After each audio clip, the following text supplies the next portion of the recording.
দিল্লীৰ তীব্ৰ উষ্ণতাৰ মাজত লিটাৰেলি 50 ডিগ্ৰীৰ মাজত ঘামত জুবুৰি মাৰি পৰীক্ষা দি অহাৰ পাছত চিধাই টপকিলোঁ অসমত। আচলতে মোৰ ছেমিষ্টাৰ ব্ৰেক চলি আছে। আজি ওলালোঁ মোৰ ঘৰৰ ওচৰতে থকা অৰুণাচল প্ৰদেশৰ ৰুচা নামৰ সৰু চহৰখনলৈ। এই ৰুচা নামৰ ঠাইখন আছে অৰুণাচল প্ৰদেশৰ তিৰাপ ডিষ্ট্ৰিক্টত। আৰু দেখিছে পৰিৱেশটো কিমান ধুনীয়া। মই একদম পাহাৰৰ মাজত ফিৰফিৰীয়া বতাহৰ আনন্দ লৈ এই সুন্দৰ নৈসৰ্গিক পৰিৱেশৰ সান্নিধ্যত অহাৰ লগে লগে মনত এটাই গান আহে, এই যে কৃষ্ণমণি চুতীয়াই গাইছিল, পাহাৰীয়া মন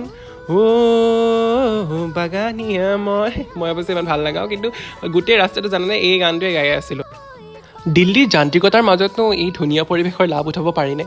গোটেই ছেমিষ্টাৰ কংক্ৰিটৰ জংঘলত সোমাই থাকি আৰু যেতিয়া ফাইনেলি আচল জংঘল দেখা হয় নহয়, তেতিয়াহে মনে কয় এইখনি গাঁও বুকুৰ আপোন, ইয়াতেই দেখোন নতুন সপোন।